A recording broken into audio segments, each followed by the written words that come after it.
and the governor's June 16, 2021 revised order extending remote participation by all members in any meeting of a public body. This meeting, the Great Barrington Select Board, will be conducted via remote participation to the greatest extent possible.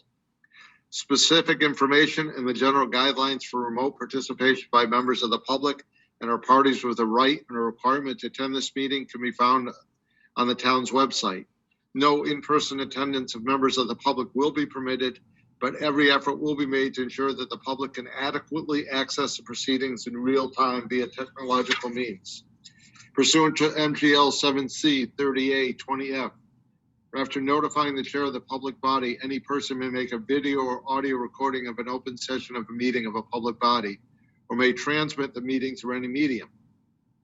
At the beginning of the meeting, the chair shall inform other attendees of any such recordings. This meeting is being recorded by CTSB, by the town of Great Barrington, and by other parties, including the Eagle and I believe the Edge is also, although, yes, Terry, sir. Any member of the public wishing to speak at the meeting must receive permission of the chair. The listing of agenda items are those reasonably anticipated by the chair, which may be discussed at the meeting. Not all items listed may, in fact, be discussed, and other items not listed may be brought up for discussion to the extent permitted by law. So we'll start with the approval of minutes of December 13th, 2021 and December 20th, 2021. The agenda says 22. We're not there yet. So do I have a motion? I make a motion to approve the minutes of December 13th, 2021 and the minutes of December 20th, 2021. Second. Discussion. Seeing no discussion, it's a roll call vote. Garfield? Aye. Eric? Aye. Ed? Aye. Lee? Aye. And aye, it's unanimous. Select Board's announcements, statements, Garfield? Yeah, go Alabama. There you go. Eric? None at this time, thank you. Thank you. Ed? Nothing. Lee? Nothing. And I have nothing. Town Manager's report, Mark. Thanks, Steve. I just have a few items tonight. First off is Housatonic Waterworks. I don't have anything new to report this evening, not that I can discuss publicly anyway. But I do want to just say that we continue to meet closely, work closely with our legal counsel, and we're discussing our strategy with select board members on a weekly basis. The Division Street Bridge, the bridge replacement bid was advertised last week, and I'm happy to report that we're on schedule with this project. The bid opening is scheduled for the end of next month, which puts us on track for a spring and early summer construction schedule. So the bridge should be reopening next summer, as long as everything goes as planned. The Housatonic School roof, also something I mentioned at our last meeting that I would provide an update tonight on. The contract for the installation of a rubber membrane was signed. So on the roof, of course, the low bidder was La Rochelle Construction Company from Hadley, Mass, and the cost was $25,000, which leaves us with nothing to board the windows, which was our original hope. But we'll look for funding elsewhere in the current operating budget and see if we can fund that project in a different way. I'm just happy to be able to report tonight that this is finally moving forward after some setbacks, and at about a quarter of what we expected it to be based on the last round of quotes. And I just have one other add-on here before I turn it over to Chris to cover the Berkshire Benchmark survey. And that's that I just wanted to say thank you to our staff for an excellent job. The Highway Department did a fabulous job this weekend tackling the ice storm. And I also wanted to just say thank you to everyone and all departments working extra hours and coming together as a team over the past couple of weeks during a really challenging time with COVID illnesses being so widespread. So thank you to the staff. And that's all I have. I'll turn it over to Chris now. Thanks, Mark. I just wanted to take this opportunity to make sure the board and folks who are watching are aware of a survey that the Berkshire Regional Planning Commission just issued. It's called the Berkshire Benchmark Survey. And you probably saw it in the Berkshire Edge or the Berkshire Eagle. The Chamber of Commerce has also been blasting it out. So this survey issued by BRPC with input from people like me and other board and commission members. Over the last few months, we developed this survey to look at things, just to better understand the issues facing residents in Berkshire County. So it covers economics, education, the environment, local government, health, housing, the social environment, transportation, public transportation. So a whole gamut of things that you experience and live with day to day. And we would love folks to take that survey. It's in Spanish and in English. It's on the Berkshire Regional Planning webpage, berkshireplanning.org. They even have some gift cards as an incentive for a lucky few who take the survey and get drawn for the gift card. So really just wanted to make you aware, and hope folks will go to the Berkshire Benchmark Survey and take that before it closes in mid-February. Thank you, Chris. So the next is, next is a public hearing.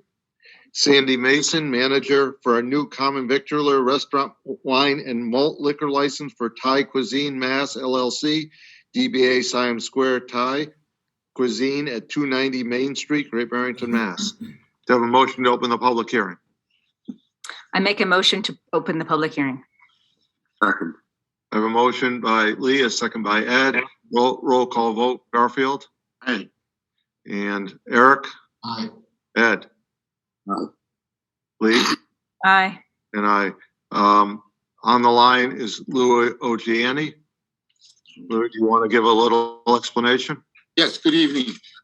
Yes, my client is Sandy Mason. She and her now husband, they just got married this fall, bought a house over on Brook Lane in Great Barrington this year. And at the same time, she became involved with the old Siam Square restaurant. She became part of the corporation and carried out the business of that business until now. And she started a new LLC, which is the Thai Cuisine Mass LLC. She also operates a restaurant without a liquor license in New Jersey now. And she's been involved with several other restaurants in New Jersey and in the Delaware area. But right now she has an interest in one in New Jersey with no liquor license, and she wants to take over this one here. So she's made the application. She intends to be a resident of, she is now a resident of Great Barrington, and will proceed in that effect, whatever needs to be done. She's made this application to be the manager of the liquor license for this new LLC, which she founded. And they have a lease. They're renting from Richard Stanley's business. They plan to be there for quite a while. And basically she wants to continue the business that was there for the last several years and continue on, perhaps on a different level with new foods and all, for a beer and wine license. Do you have any questions before we close the public hearing? Seeing no questions, do I have a motion to close the public hearing? I make a motion to close the public hearing. Second. Roll call vote. Garfield. Aye. Eric. Aye. Ed. Aye. Lee. Aye. And I. Do I have a motion? I make a motion to approve the license of Thai Cuisine Massachusetts LLC, doing business as Siam Square Thai Cuisine, Sandy Mason, for a new common victualler restaurant and wine and malt liquor license. Second. Any discussion? Roll call. Garfield. Aye. Eric. Aye. Ed. Aye. Lee. Aye. And I. It's unanimous. Thank you, Lou. Well, thank you very much. Good night.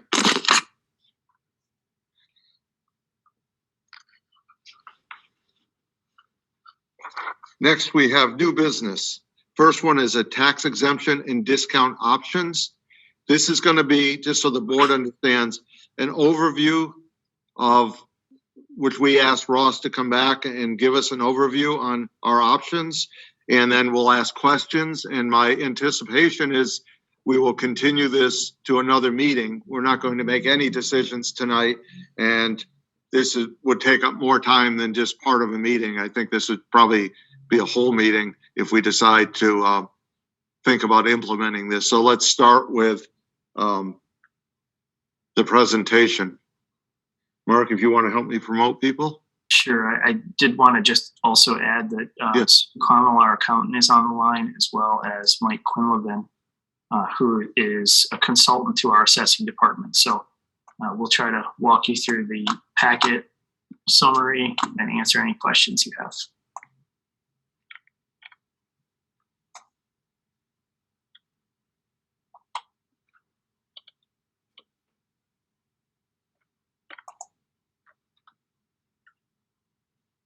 You guys hear me? Yes, we can. Just trying to find Mike. Yeah, me too. I lost Mike here.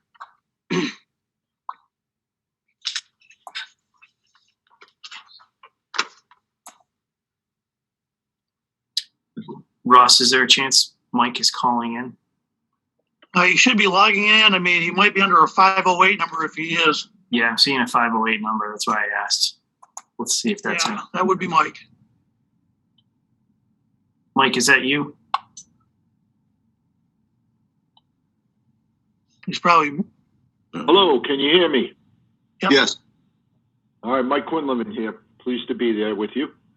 Are we all set to go? Yes, we're all set to go, Ross. Okay, so good evening, everybody. So as many of you know, we've been asked, multiple times in the past to take a look at the residential exemption. And so this year, we decided to engage Mike Quinlivan to assist us in that effort. Mike has held multiple positions in his lifetime, with the state. He's been a treasurer, a collector. He's been on various select boards in the eastern part of the state, and is highly proficient in doing this kind of analysis. So based on the most current information that we have, our current assessed values, our current tax rate, we put together this initial analysis regarding a residential exemption and how it would impact people in Great Barrington. And if you look at the analysis that we put in front of you, it basically breaks it down into 3 different scenarios. And what we're going to do is kind of take you through those scenarios and explain them to you. And then certainly we will be available to answer any questions that you may have. And I'm going to turn it over to Mike at this point. I'll let him kind of take you through it, and we'll go from there. Are we going to be able to, Mark, are we going to be able to put this on the screen? I don't have it as a standalone document, but let me just look, see if I can break it out of the packet. For people in the audience, it might mean a lot more, but.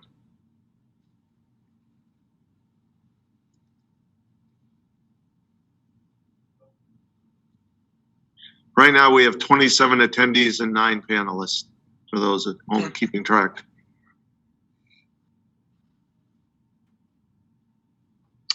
Do you want us to get into it, or are you still trying to put it up on the screen? Yeah, go ahead. And if Mark can, he will. If not, it's fine. Okay. Mike? Okay, hello. Let me just go through it quick. We tried to keep it down as a thumbnail for you. We understand that it's a tool for a policy decision. What we did was we analyzed the database for all the parcels in town for the fiscal 22 approved tax rate.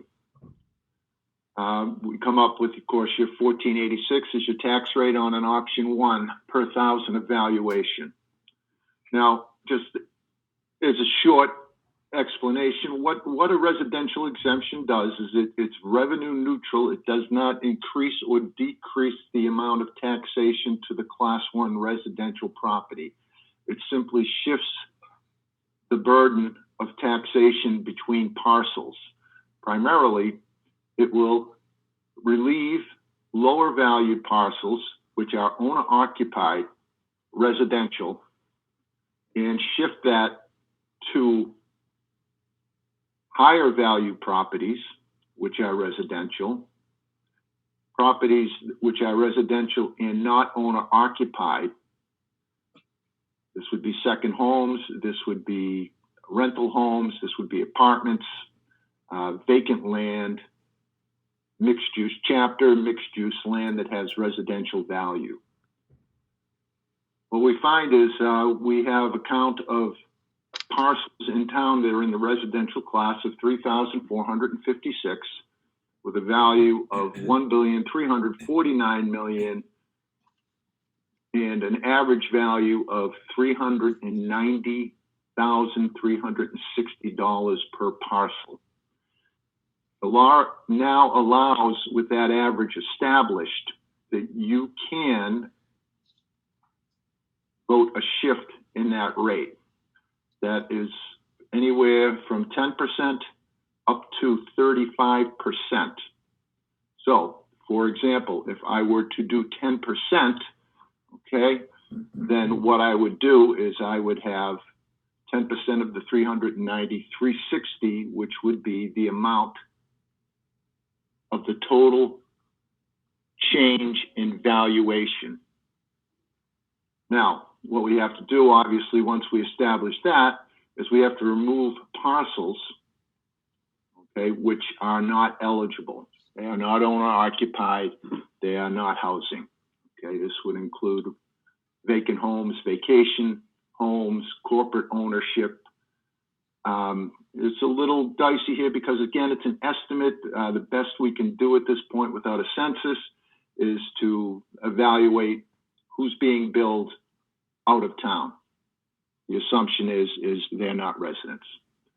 So we take from that 3,456 parcels, and we come up with 1,445, or 42% of the parcels are ineligible. They would not receive, they would pay. Eligible parcels, 2,011, that's 58% of the parcels. What we've done is we've applied the exemption on three benchmarks: 10%, 24%, and 35% of the average. One caveat: on lower valued parcels, no value can be reduced less than 10% of the actual value. So everybody still pays something. What we find of the 1,800 qualified parcels, we've broken it down within the classes into deciles. So, for example, we would say the first decile would be 0 to $211,600 in value, amounting to 182 parcels. So by bringing 180 parcels forward 10, we establish basically upper limits for the tax, and we break down within the percentage chosen what the benefit would be to the eligible parcels as we guess now. I don't know if you can see it on the screen, but No, it's not on the screen. Okay, so what we have is at a 10%, you would have a total shift to the lower classes of $551,000 at 10%, $1,448,000 at 24%, $2,269,000 at 35%. This would require, depending on your choice, that the tax rate would move up from your 1486 to, in the case of 10%, in order to cover the amount, would be 1578 per thousand at 10%, 1727 at 24%, and $18.64 per thousand at 35%. Average benefit at the 10% class, $306. At the 24, $804. At the 35, $1,260. What happens because of the increase in tax rate, after a certain value in the home, the increased tax eats away any of the benefit. And even though those people are in the program, they would then become payers. We have in that class 209 parcels that actually are in the program, but would pay more tax because of the values. Those values would begin at $673,000 per parcel. Breaking those down at 21 by value, 21 for each decile, we would come up with those in the program at 10% paying at the $1,578 per thousand would actually pay a total for those 209 parcels of $65,836 in excess of what they would with an option 1 rate. 24% would pay a total of $171,550. And at 35%, those eligible parcels, because of value, would pay an extra $267,188, bringing an average to each group of 315 at 10%, 821 at 24%, and $1,278 on average at 35%. The balance of the benefit to those parcels that receive would come from apartments, vacant land, second homes, non-occupied owners, parcels. When we look at that, we would say we have 1,445 parcels that would pick up the majority of the cost. Breaking those down, that 1,445 into groups of 10 by value, what we come up with is, again, at 10%, $485,513. At 24%, the burden would increase $1,276,670. And at 35%, $2 million, bringing the average to each class at 10%, an extra 336 average per parcel, 884, 24%, and then 1,386. So there's some considerations here. Most of the policy decision that you're looking at is basically how to relieve the lower parcels. And certainly these numbers show that you do. But your property mix creates some things that you really need to consider strongly. Nearly 60% of your dwellings are owner-occupied in Great Barrington. This is pretty much on standard with everything in Berkshire County. The cost of the program is going to be then supported by the 40% remaining. The way it breaks out between values is, if we look at it, 56% of the total benefits received will be paid by only 9%, or 309 of the parcel owners. So the way your properties are balanced there, what you're doing is you're shifting the majority of the cost, the 9%, 56% of the costs over to 9% of the parcels. Secondarily, we look at vacation homes, out-of-towners who have vacation homes, they're not considered occupied. At 1486, they're already taxed personal property for $147,000 now. This is under the option 1. With the increase, you're going to now place yet another tax. So there'll be the normal tax, there'll be the increased tax because of the shift, and then they would still have the personal property tax. So you're already taxing the out-of-towners, you'd be taxing them yet again.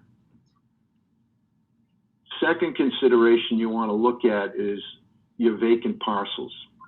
These don't really generate a lot of use of services, okay? You got about 594 of them in Great Barrington for a total value of about 50 million. Also, you've got 318 of these parcels, which are vacant, which are, as best we can determine, owned by residents of the town. They're not out-of-town ownership. So even within the 594 vacant parcels, which will pay extra tax, 318 of those parcels are town residents, which may, on the other hand, be paying themselves because they're paying a higher rate on their vacant land than while they're also receiving the benefit there. So it could become somewhat of a wash, or it's going to actually eat into the benefit somewhat.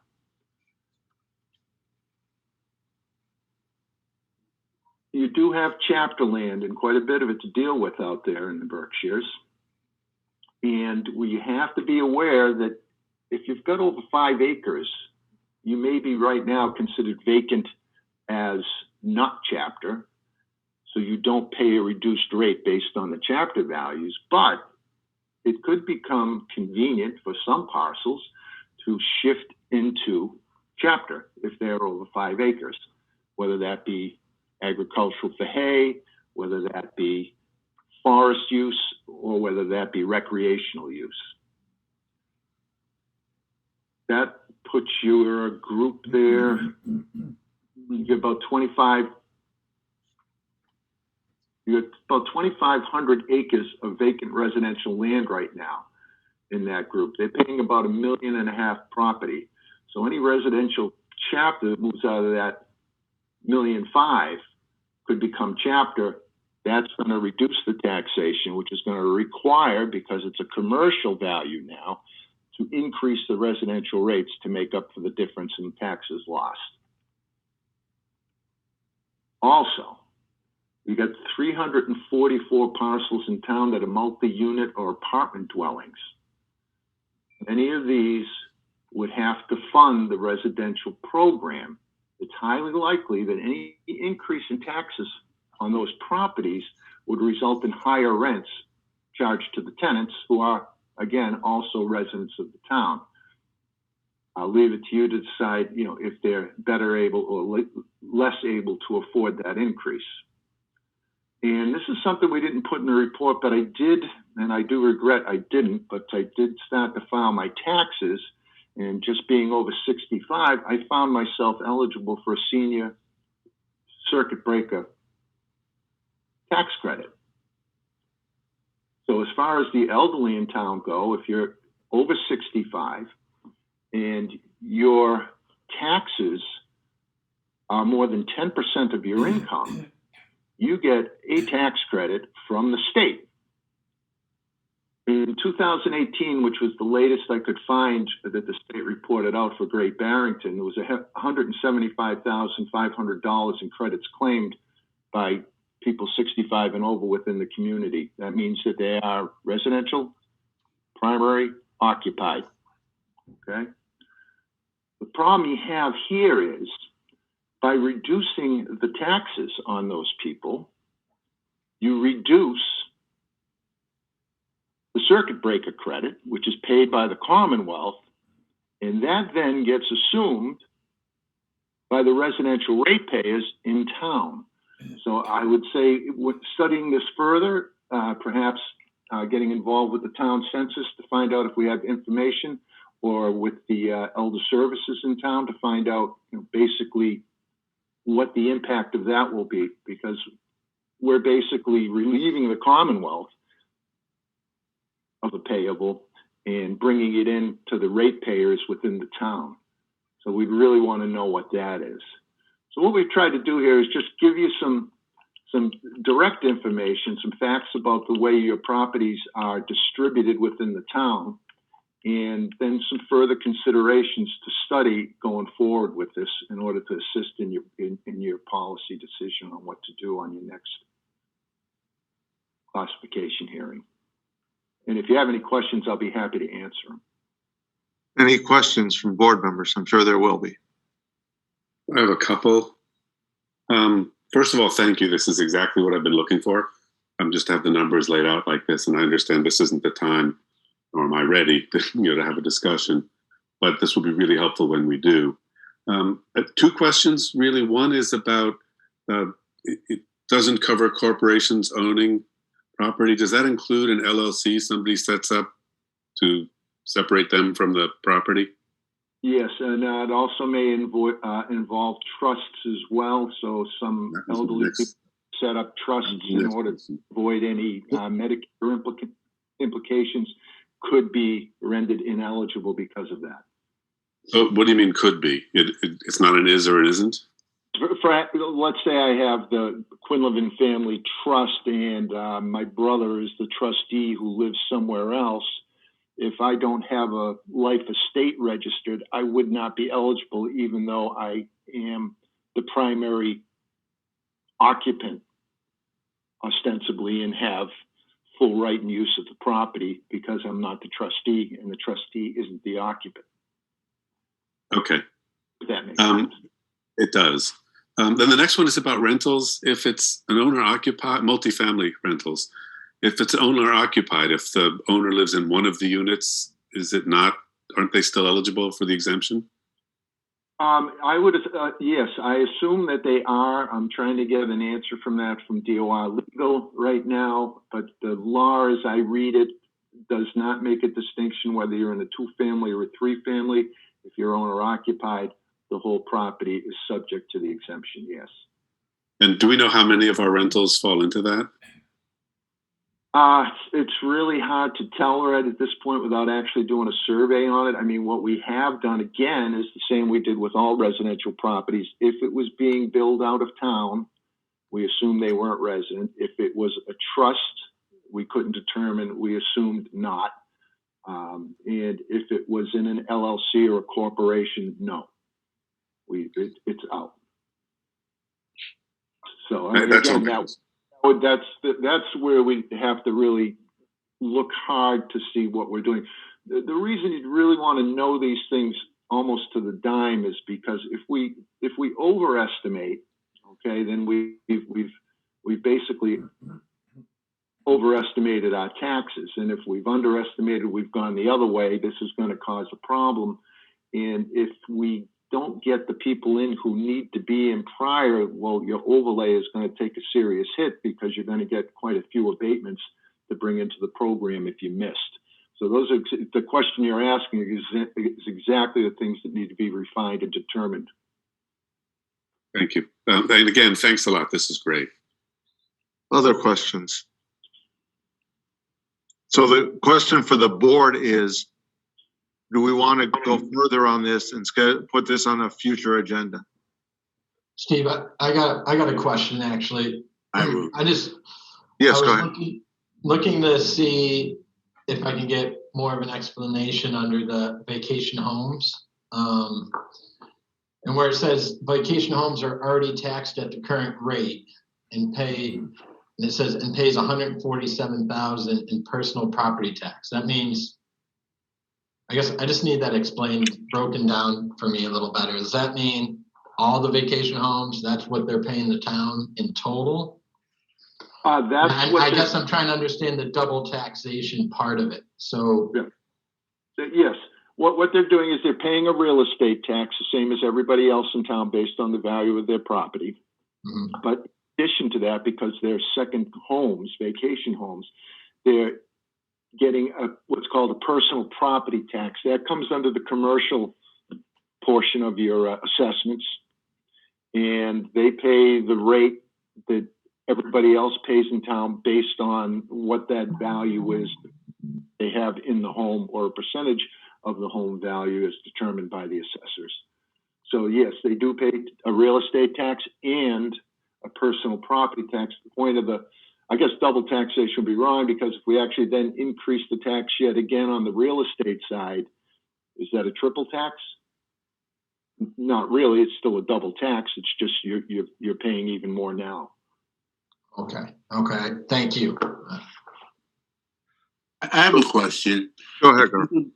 If you wouldn't mind, please going over the residents of 65 and older have some type of tax rebate, if you will. Circuit breaker? Yes, the senior circuit. Thank you. That's a state program. you guys are aware of it. I think you had I know I've read some stuff that you guys have put out back in 17 or 18 on it, explaining it to the seniors to try and get them involved in it because it's a great benefit. What it is, well, let's just go and break it down. Let's say if we go by an average retired person who's living exclusively on Social Security, all right? If we looked at that, we would say, okay, your income every year is, let's say, $19,000. Okay, if you were married and both on there and you were receiving, let's say, the minimum, you'd be at twice that. If you were at the maximum, you would be somewhere around, I don't know, $50,000 or so for the maximum benefit allowed by Social Security alone.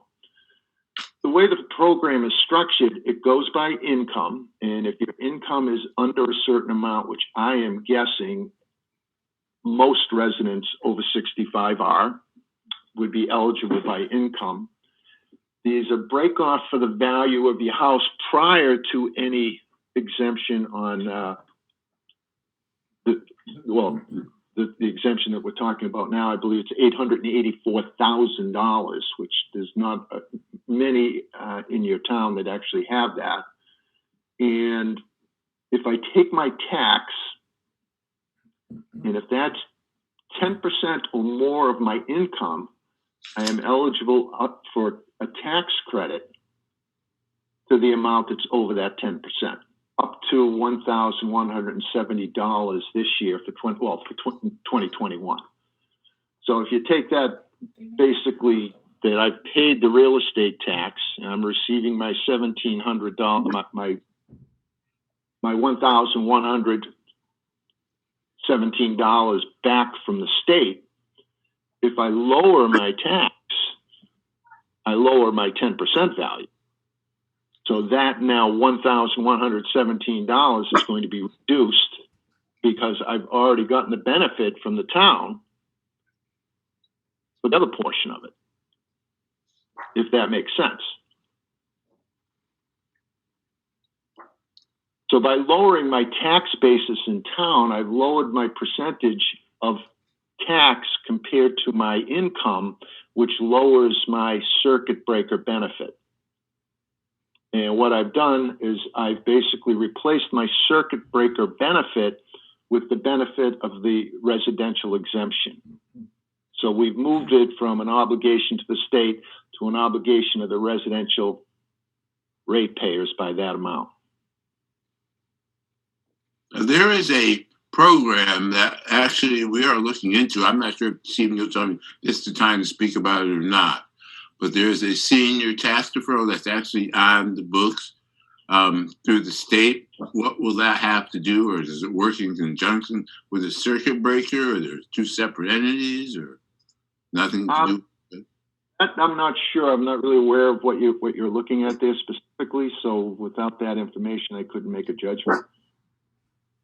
Yeah, we did. That's that 41A exemption, and we'd have to see how that's impacted by something like this.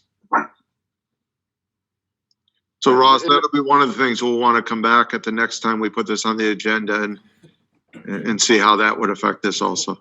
Right. Oh, we like that. Basically, that 41A, you're not paying any real estate tax because you've deferred it, out X number of years. So we would have to see how that impacts it. Thank you. Anyone else? To answer your question, Steve, about where we go from here. The reason I ask for this is every year, at tax classification time, we're asked to weigh in on this, and every year the Board of Assessors recommends against it, and every year we're told there isn't time and there's a lot of work to do. None of which I'm saying is wrong. I just want to be in a position that we can actually make the decision, as opposed to by default we can't. So I think I'd like to come back in enough time so that we can get some of these questions we're not sure of answered. We can find out, I don't want to have Ross digging into the weeds on exactly that nickel and dime stuff that we need to know, if that's going to be very expensive. So I want to answering some of these questions about what would it take to be in a position at tax classification time to actually decide if we want to do this or not. So I don't know when that would be. And my guess is we can't answer that now, but staff We'll can figure we'll that out. figure it out. We'll figure that out and put it on the agenda in plenty of time. And again, these are exactly the numbers I've been looking for. So thank you. Yeah, this was very good. I appreciate it. Thank you very much. We will have you back to continue this discussion. Thanks, Thank you very Mike. much. Yeah, Thank thank you you. all. very much. Thank you. Good night to all. Thank you. Thank you.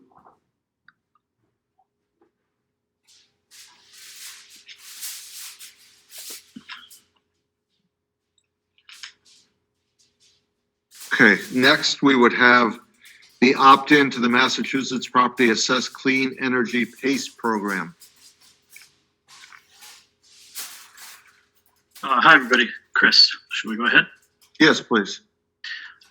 Mark, I see Wendy O'Malley in the audience. Could you promote her? Yeah, I just did. Oh, wonderful.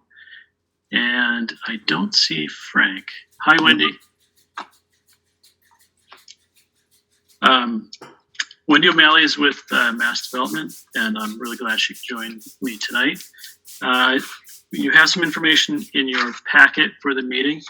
I neglected, unfortunately, or I don't know how it happened, but we didn't include a slideshow, a deck of slides in your packet that gave you a little bit more information on the PACE program, which we can show to you tonight, or Wendy can review it briefly tonight if you'd like to do that on screen. But I'll just start out by giving you a quick summary of what PACE is. PACE stands for the Property Assessed Clean Energy Program. It's a program in Massachusetts and in other states, but only recently in Massachusetts over the last few years.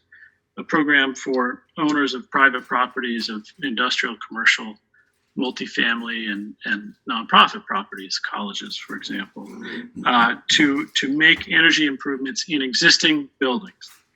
The program enables those property owners to fund energy efficiency, renewable energy projects, and things like that by agreeing to essentially what is a betterment assessment on the property.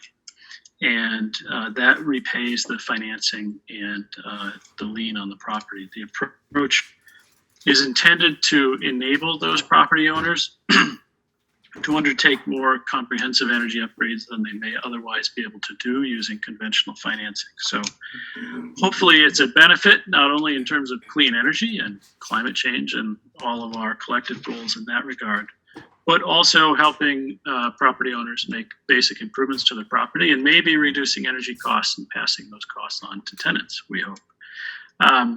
What's great about this is that although it involves the select board's opting into the program, a vote to opt into the program, there's really not too much else we need to do other than work with Mass Development when a property undertakes this program and ensure that that betterment assessment is recorded correctly on the tax bill. The great thing, and Wendy can talk about this more, the great thing is that Mass Development and their partners work with the property owner to arrange the financing with the bank that participates. They do the energy assessments to see just how much is being saved and whether that savings can pay back the lien over time.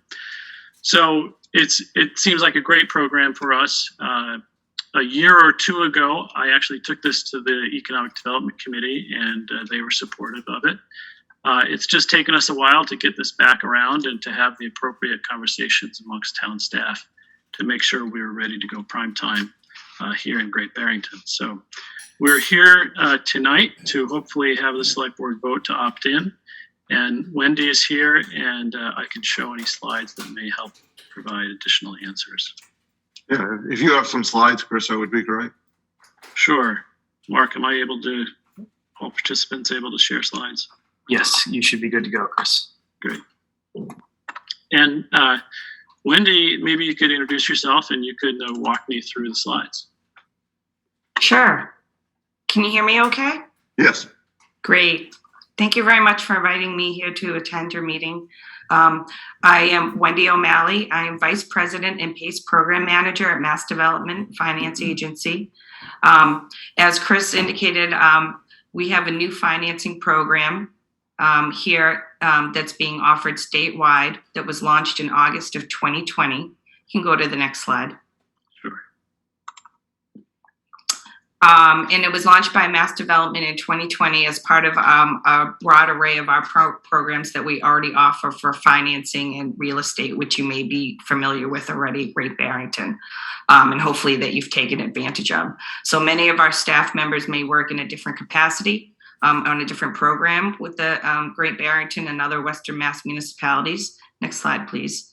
But in my capacity, I run the Property Assessed Clean Energy Program, which is a new financing program which is authorized by statute and names Mass Development as the lead program administrator, where we create the program guidelines and manage the operations of the program in consultation with the Mass Department of Energy Resources, who creates primarily the technical guidelines and approval for the projects.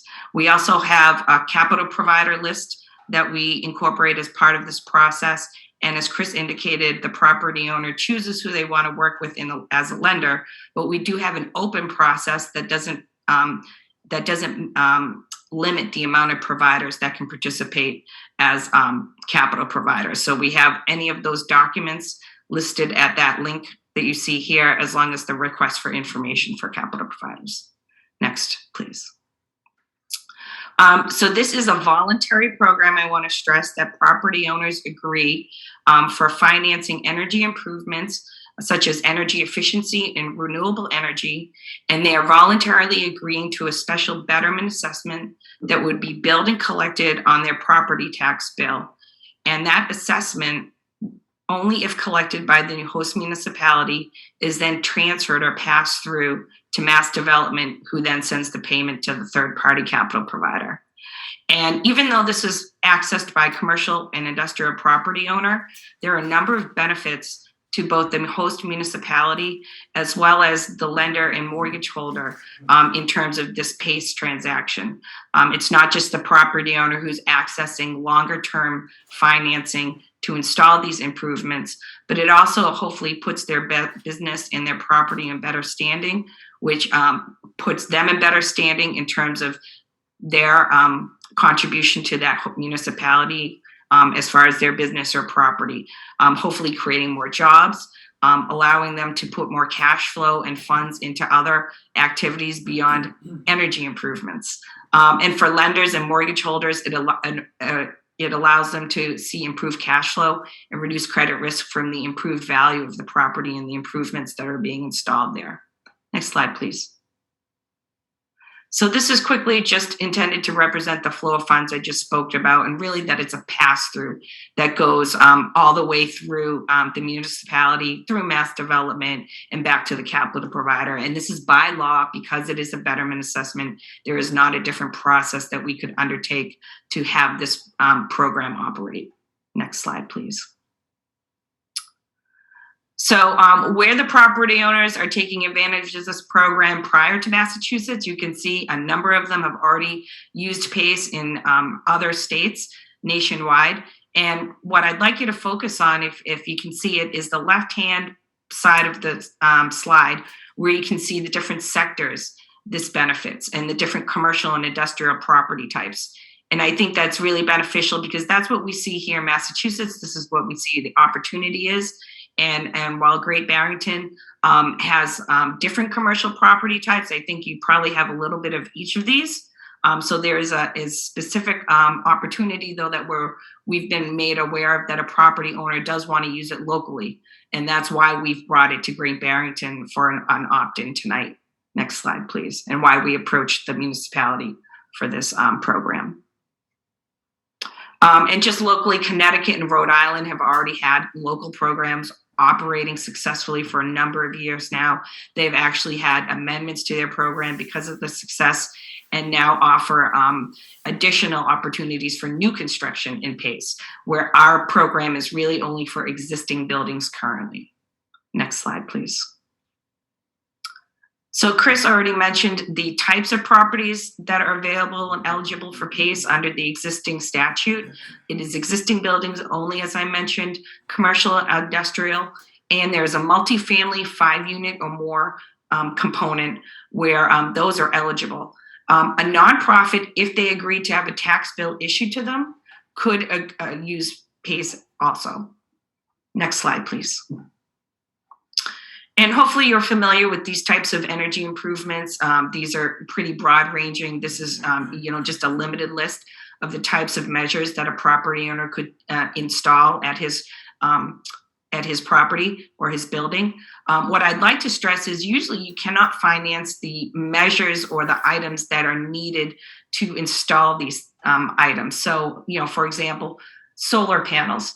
Usually when you get a proposal for solar panels, it's very attractive in terms of the cost and payback of just the panels. But they might tell you need a new roof in order to install those panels. And that is usually the higher cost item that's really difficult to fund or finance in a more conventional sense. Here, under the PACE program, you can wrap a roof replacement with a solar panel replacement. You can installation. You can use the savings identified to pay for that under a longer term, up to 20 years. This is also true for insulation, things, doors, windows, items that typically have a longer payback or a higher payback that usually aren't considered by property owners because it's usually an out-of-pocket cost, which is really difficult for them to fund. Next, please. So locally, we actually had our first project close in Greenfield, and this is for an older, aged building that's well-known in downtown Greenfield, actually across from City Hall, where the property owner took a blighted and vacant building, undertook a renovation, and used PACE to bridge the construction financing and the shorter term financing that he had originally took out for the construction and refinance the energy improvements into the PACE financing program, which allowed him to then spread out the payments over a 20-year term. And this is one of the benefits of the PACE program, where you can retroactively finance improvements that were funded outside of PACE previously.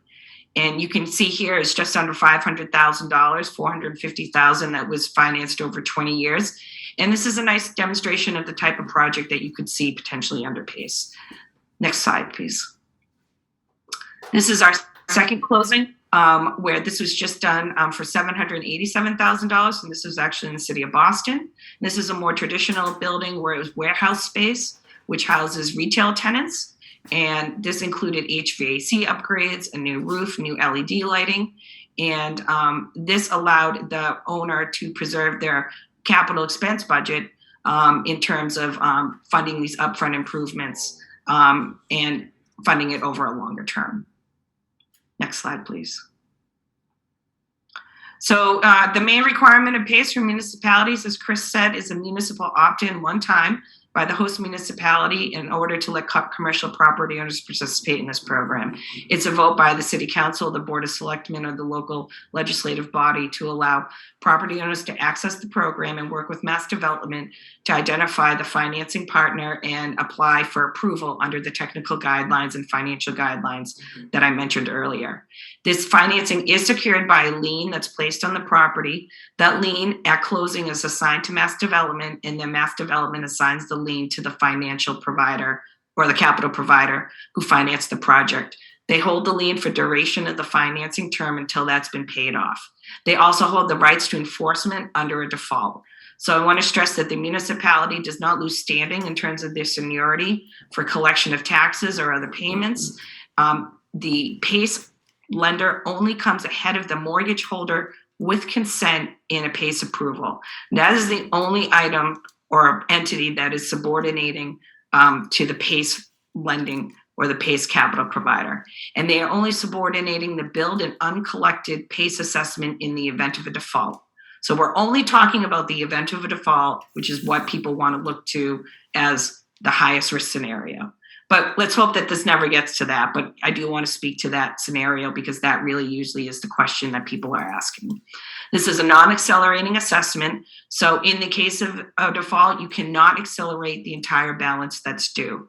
This assessment, the lien, and the outstanding balance travel to new ownership if the property is sold over time.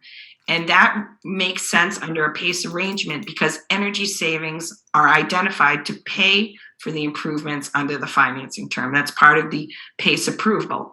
So if the property is sold, it makes sense that the owner who's incurring the savings from, let's say, the solar installation should be then transferring those assessment payments or the savings from tax credits, let's say, to the assessment repayment. Next slide, please.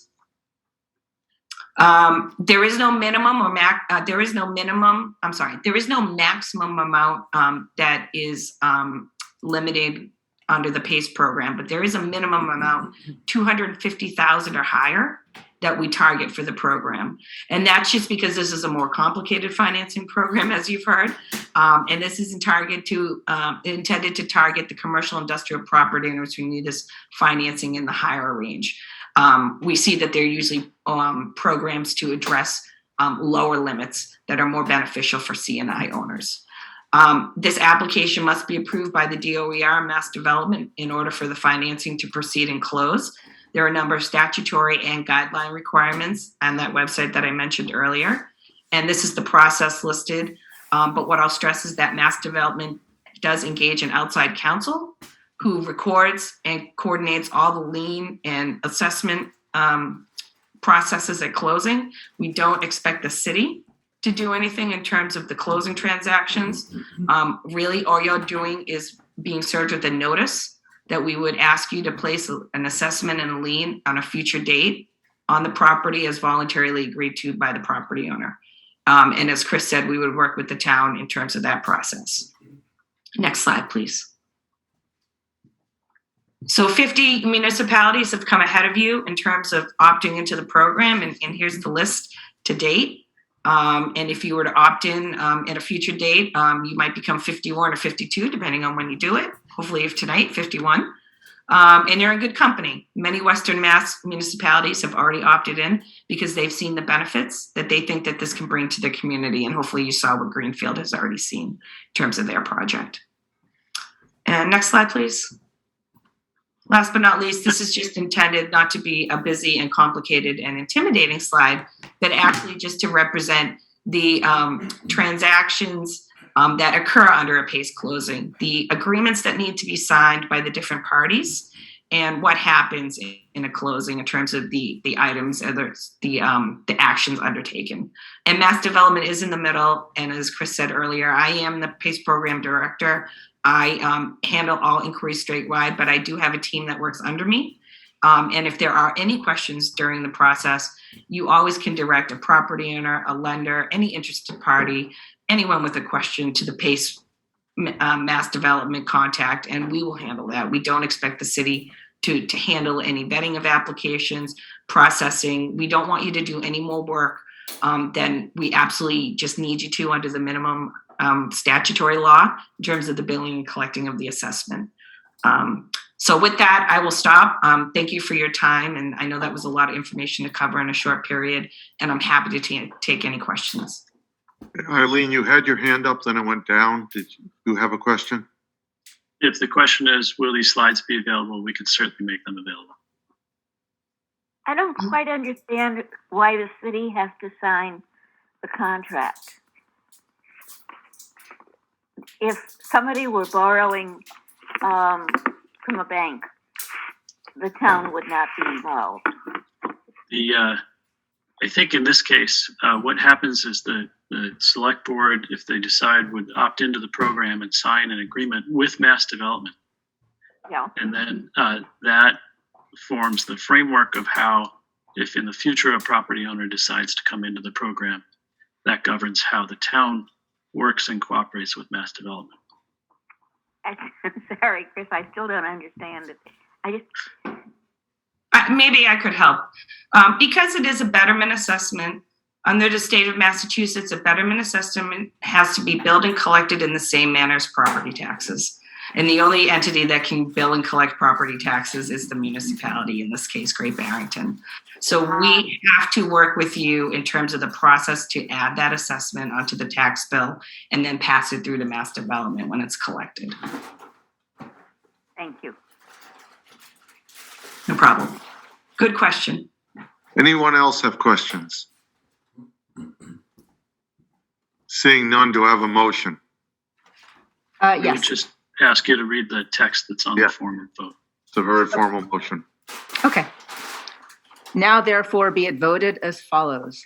The Select Board of the Town of Great Barrington hereby approves the town participating in PACE, Massachusetts pursuant to the PACE Act, and authorize the town manager to enter into a PACE, Massachusetts Municipal Assessment and Assignment Agreement with Mass Development pursuant to which the town will agree to levy PACE betterment assessments and impose PACE betterment assessment liens on benefited properties located in the town in the amounts determined by Mass Development to be sufficient to repay the PACE financing.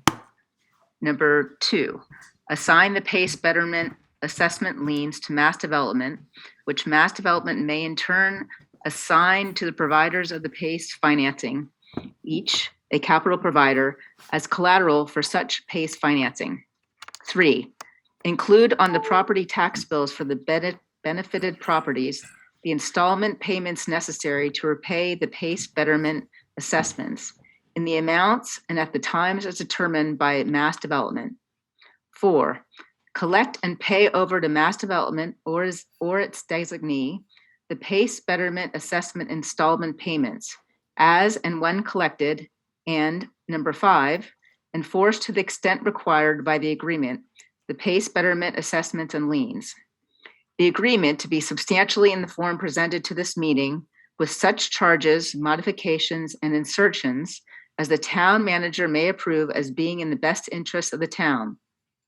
The treasurer/collector of the town or such other town officer or agency as may be designated in the agreement is authorized to levy such PACE betterment assessments and impose the PACE betterment assessment liens on behalf of the town without further authorization by the Select Board.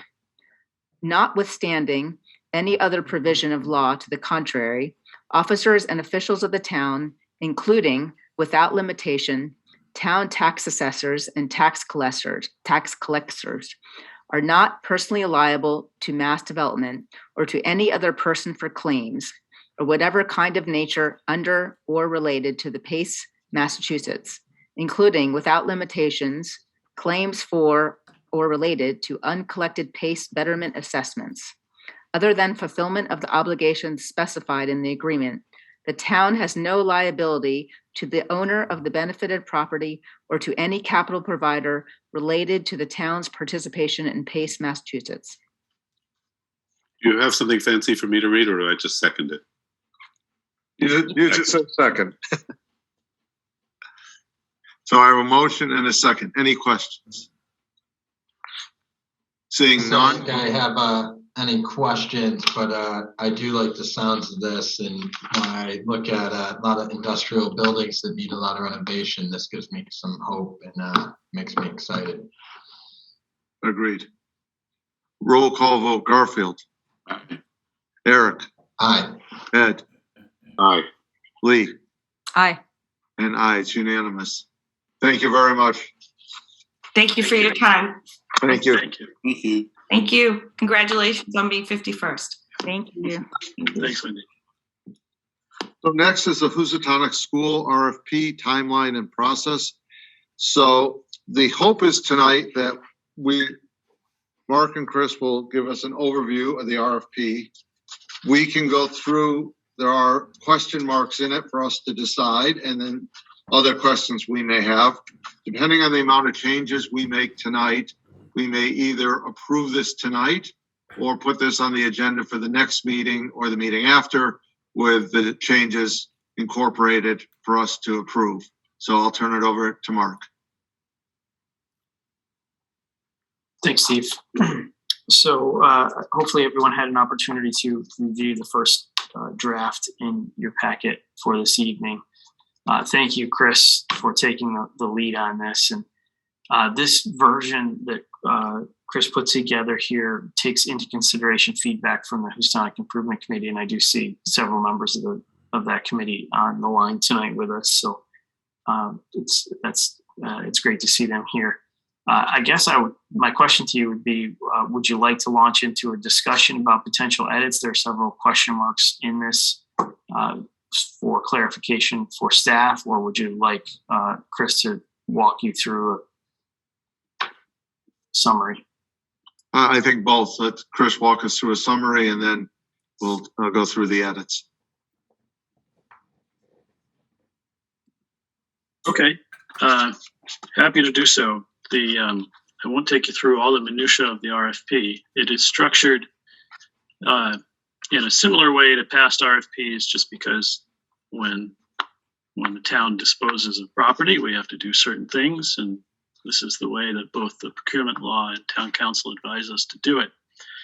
But there are aspects of the RFP in which we discuss the site within the context of Housatonic Village. And when we discuss the building itself and the town's, the types of uses that the town would like to see and encourage in the building. And what I've done is take what the Housatonic Improvement Committee has presented to the select board and tried to incorporate that in those sections where it discusses the uses and the types of proposals that the town would like to see, but not just limit it to that. So what I would suggest that the select board do is be as open as possible, be upfront about what it would hope to see, but certainly not limit the potential uses. A creative developer with expertise in reusing old buildings may come in with some fantastic ideas that meet some of the needs and opportunities that we see. So I don't want to limit that. I would recommend including the Housatonic Improvement Committee's report to the select board as an attachment, so that people can see the amount of thought and time that has gone into this process.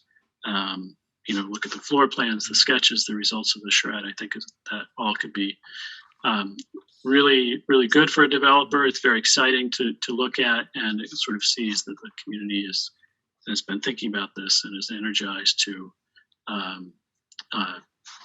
entertain some possibilities. So there are some, in terms of the timeline, whenever you do issue it, we recommend a minimum 90-day turnaround. We're all anxious to see something happen with this building, but just keep in mind, we think it should be out there for enough time that an interested developer, their builders, their architects, their engineers, their financing team can put together a package for you that responds to the RFP and that makes sense. There are certain things that, if you do get favorable responses to the RFP and you want to move forward with a development team, at that point, you could talk about some of the terms and conditions, the performance standards and timelines of when that developer would have to do certain things. But those are sorts of the things that you don't need to include in the RFP. Let's get those proposals in the door, and then we can work on the timeline and things like that. So I think I'll stop talking there, and we can go through section by section or whatever else you would like to do. Yeah, let's go section by section with it. You want to lead us through that? Okay. I guess I'll just say section 1, introduction, and if there are no comments, and if I have no questions for you there, we'll just continue on. Anything? Introduction. Location and setting. Section 2.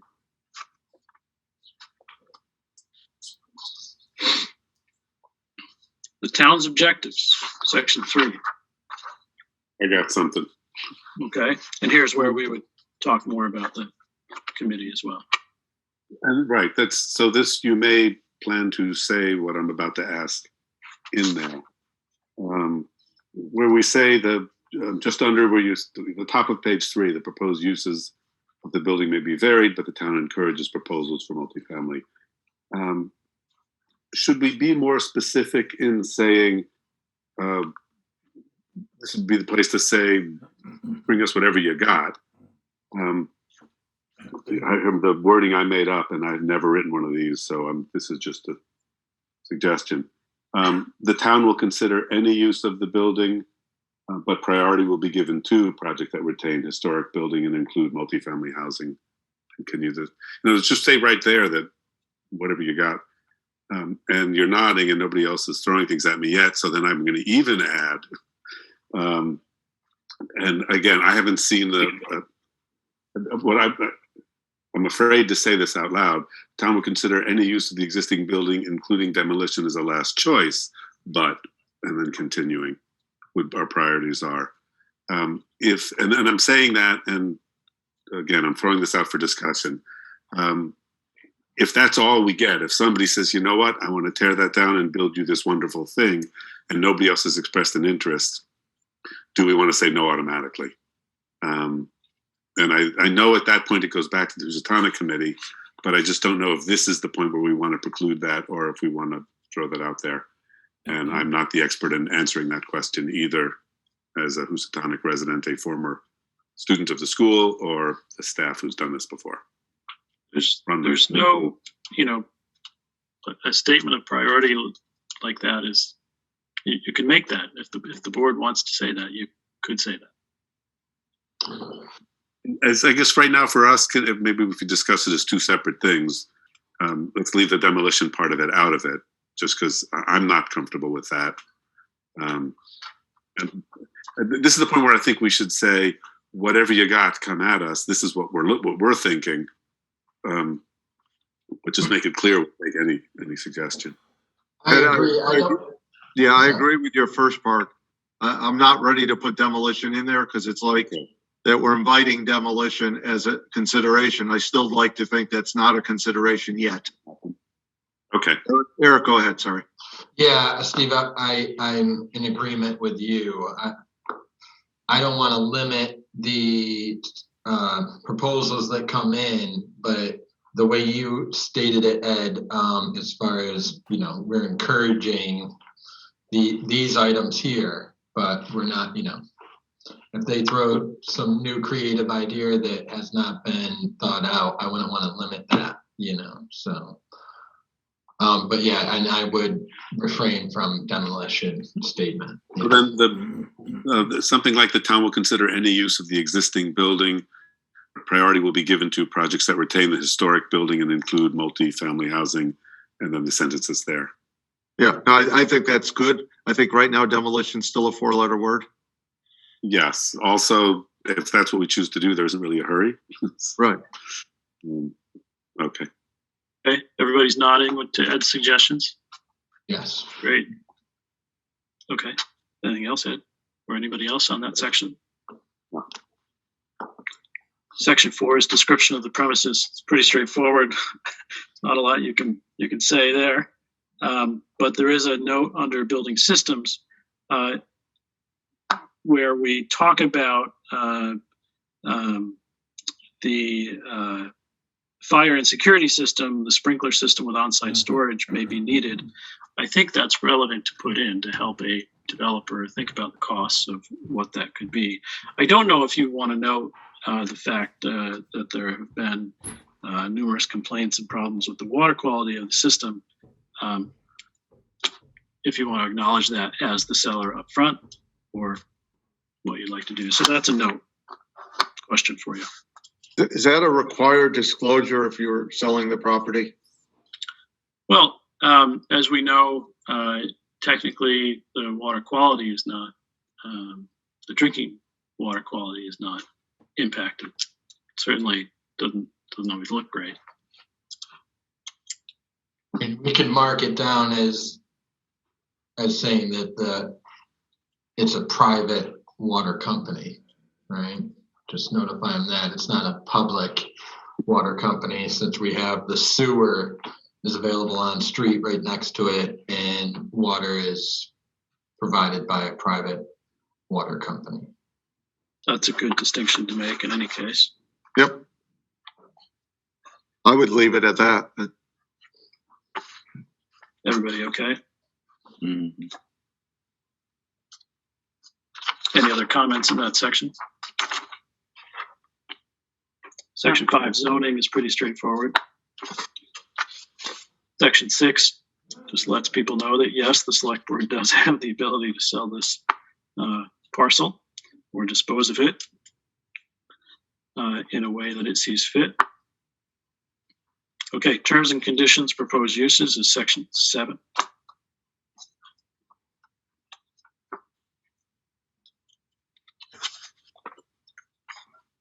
Developers' obligations. It does discuss what we know about the hazardous materials there, which we didn't know all of that in the last go round.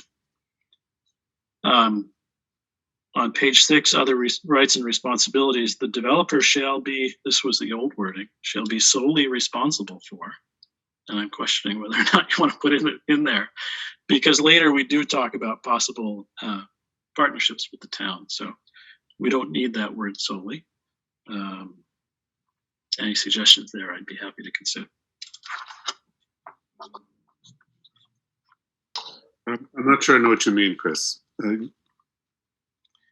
was a word I saw in the previous RFP, and it just said the developer shall be solely responsible for the following costs, all of the costs. When later in the RFP, it is written that the select board could consider, subject to any appropriation votes that it may require, infusing additional funding into the building. Would you suggest, I mean, taking the word solely out, that seems to be, makes sense actually. Because otherwise we would, if you left the word solely in, why would you have the rest of it at the end? Right.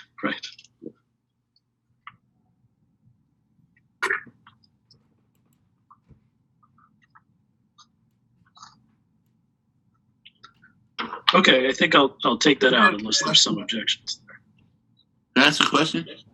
Yes, Garfield. What is the concern with the developer being solely responsible for the costs? Because at the end, we talk about a private-public partnership, and that's what Housatonic Improvement Committee has discussed. And if we're going to entertain that, the word, we could change the developer may be responsible for, but that's a little wishy-washy. So shall, I realize, is a legal term that is a requirement, but I like to leave that in, but I think solely becomes redundant and kind of makes the rest at the end inconsequential.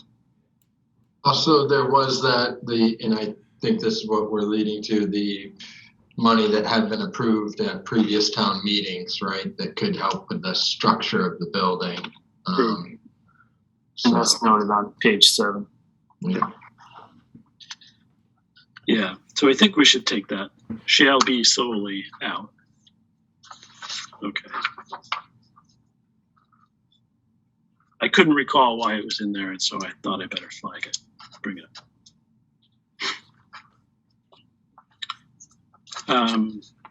Can we move on to subsection 2 there, town support? Begins on page 7. Yes.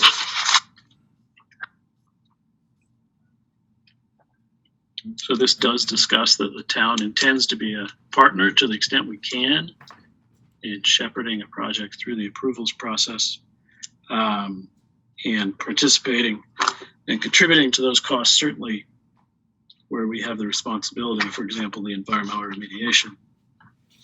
That subsection that reads additional support from the town does discuss the previous town meeting appropriations of $650,000, partly from the Community Preservation Act and partly from the sale of the old Searle School Fund, towards the exterior envelope, the roof, the windows, masonry, to see how far we can get.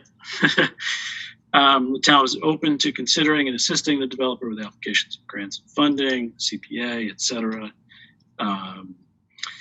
historic preservation, affordable housing, could all be eligible CPA applications. And then, as noted previously, the town is open to considering other things. Now we can add PACE, Property Says Clean Energy, to that list. TIFs, etc. Let me ask one question, Chris. Do we want to put a provision about the 650,000? a developer comes in with a great idea, plenty of financing, and really thinks that, you know, they're going to make some money on this, they have a real good business plan, I don't think the town needs to I think the 650 would be if we're going to do a private-public partnership of some sort, and that's what we choose to do, then that money's available. But if a well-heeled developer comes in, and we're lucky enough to find someone who has a great plan, and they're going to take the 650, of course, because why wouldn't they? But should we really offer it to someone who's just buying the building and going to develop it on their own? Mm-hmm. That's a good point. Okay. Shall we mention that statement? Should we hedge that statement? It might make it more attractive. First of all, it's in the report of the Houstonic Committee that's going with this, but it might make somebody reply to this who wouldn't otherwise when they do the math. The problem I have is every time we sell a building, we sell it for pennies on the dollar, and then give them a coupon for $650,000. Doesn't seem to make a lot of sense to me. Except that it costs us $1 million to take it down if no one buys it, right? We put this out twice and nobody's responded. That's my concern, is if that happens again. I understand entirely what you're saying, and I have, that's why I'm not good at negotiating. I have no idea what's likely. But I would not object to what you're saying.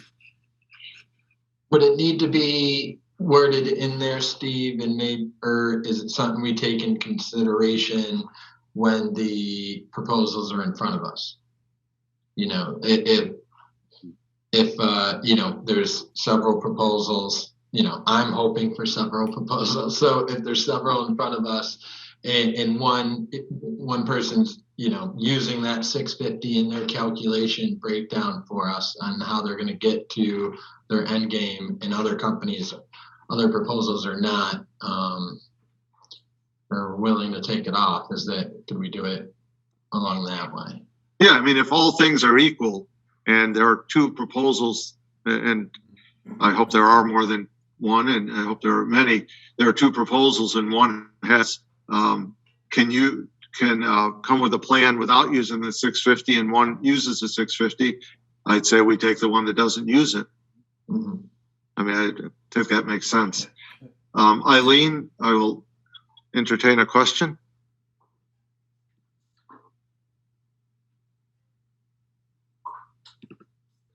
Eileen, if you just unmute yourself, you had your hand up.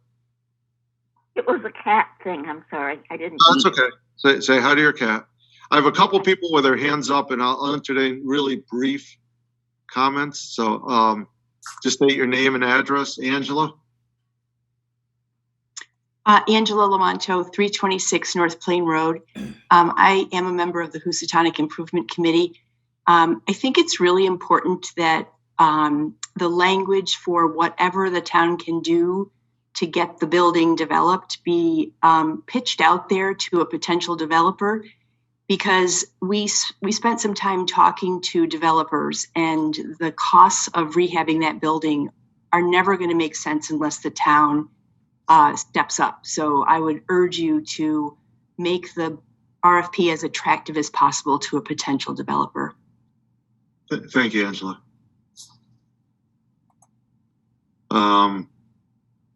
Phil Ornstein.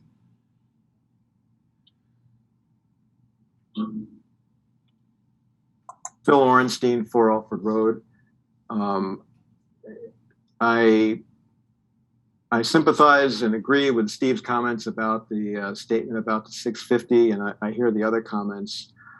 I would just ask the board to consider a middle ground. I think the language in there right now is you're basically saying here's a check for 650, and independent of, as Steve mentions, whether the financial resources of the developer or kind of what they look like. So I would ask that the language be made a little more conditional, and that say something like that the town has has voted, appropriated and has authorization for a total of 650, and depending upon the characteristics of the projects and the options that the town has, it can consider promptly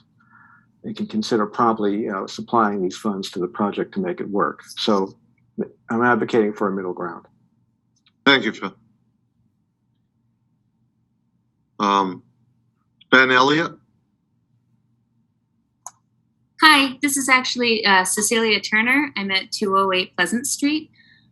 I live across from the building, and I just wanted to chime in to ask about timeline and whether that's being considered as part of this.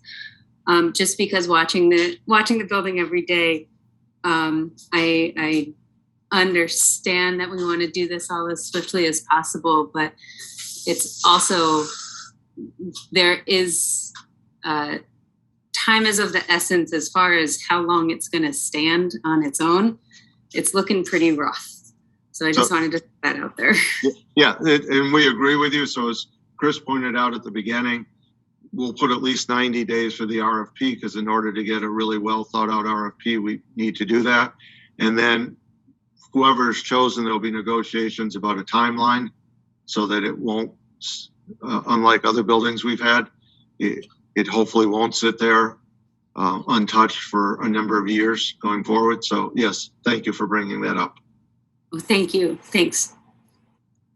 So going back to the 650 though, I guess and I'm sure the wording can be changed in a manner, but I guess what I would be worried about is steering people away from it. And then, I think what we got to keep in mind is future income and benefit to the town as far as business it could bring in, rentals. And then if there isn't any takers because of, we might not give them the 650. Like Ed was mentioning, the cost to take the building down is going to be over $1 million. So I would like to see I want to word it too harshly to, like a shell game. It almost sounds like, I think I'll just put it out there and leave it out there. But yeah, no, I think Phil is correct. I think not every developer, assuming we get more than one, is going to require that 650. Sure, if we offer it to them, no one's going to turn it down. Right? I think there's got to be some consideration of whether we're going to offer it to them or not, and what what will be attached to that, what the town will get in for giving that 650. Can we ask Chris and Mark to try and come up with some middle ground wording? Of course.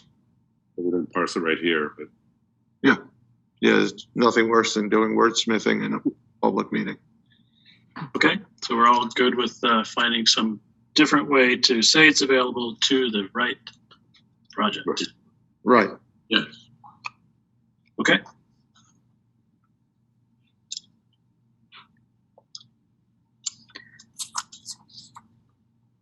Anything else in this general section?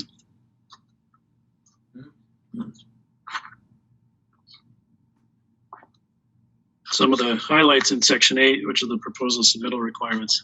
More and more as I go to conferences or I talk to developers and teams, whether they're bidding on a capital project or something like this, is, the world is moving on to PDFs and electronic submittals.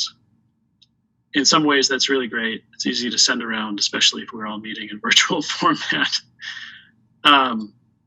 The downside is you don't necessarily have the hard copies books in front of you to flip to page 10 to see what it says or to look at a large scale plan. So I guess I'm just wondering what the select board's pleasure would be there in terms of what sort of plans you want to review. You want something electronic, or do you want a hard copy responses? I have a hard copy. That's one for each. So you all have to you like sorry. hard copies. Okay. to have the paper packets and paper plans in front of me, to be honest with you. I have Okay. a question on this section though, also, Chris. What blue ink? Why is that stated so many times on it? Just straight curiosity. Where does it has to be signed with blue ink? I guess it was just to make sure that it is an original, just easier to tell that it's an original As opposed, signature. okay, I say photocopied. I get it. You know, a wet live signature. Yeah. It's a bit nitpicky, I guess, but From the days before color copying, apparently. right.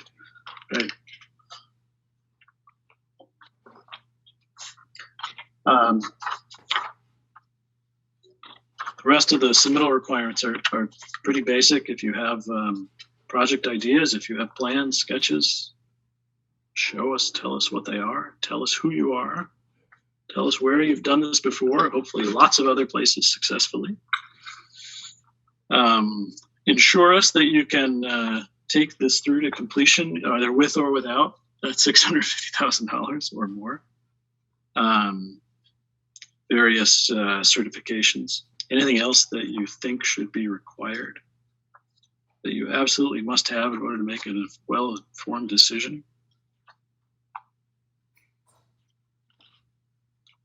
Obviously, references are in here, Chris, or is that come in the later stage once we get the first? We do ask for a minimum of 3 professional references for comparable projects. Yeah.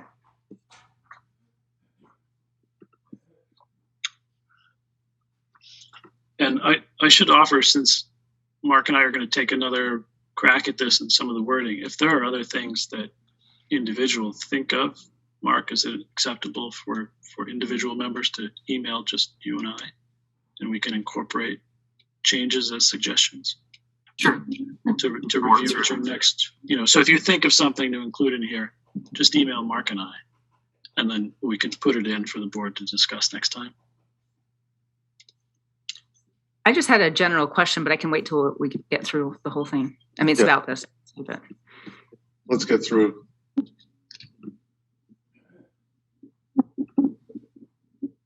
Okay. Anything under the evaluation criteria?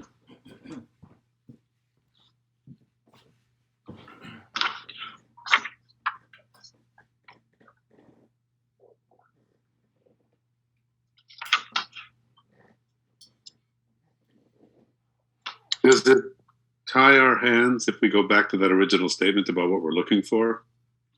Because it doesn't say here, I mean, it does say about our objectives, but, should we at this point list in order what we're looking for, or does that, if that's unnecessary, I would say we shouldn't do that. We should leave it as is. But we want to be saying we're going to pick the project we like. We have to give an indication of what that means. Or did we already in the beginning?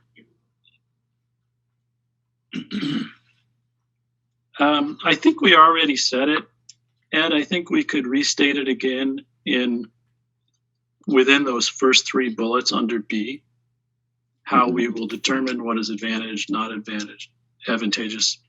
So very advantageous if you meet the objectives that we stated back in the early section. Very advantageous. So we can include it in there maybe if you want to really cover the bases.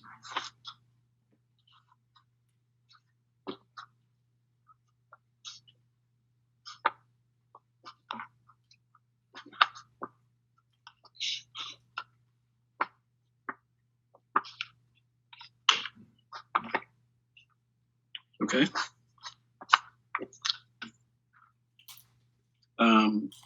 Section 10 is just the process that we'll go through, and we'll put a date in there for under section 10 for the site tour, site visit.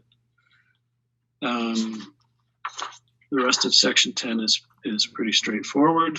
The summary of go ahead. In I don't know if now's the time, but under the summary of the schedule. Yeah. You have advertised in newspapers. Can we have a discussion on which newspapers those will be advertised in? We So those are the minimum requirements. We must advertise in the newspaper, physical newspaper of local circulation, which in this case is the Eagle. That's a minimum requirement. We can do whatever else you'd like. Yeah, I would like to just throw out a much broader, farther reaching, so. Yeah, that's a good discussion to have. These are minimums. Yeah. Yep. So, Yeah, I agree with Eric. This is our last shot at this. But, it doesn't necessarily have to be a newspaper. There's nothing that stops us from putting it. There must be some online places that this could go into that would be much farther reaching than a newspaper. And if you have specific suggestions, let Mark and I know. Please. That's not anything we need to write in here. That's Yep. We'll just do it. But we need to let them know that the minimum requirements, the timeline. Lee, go ahead.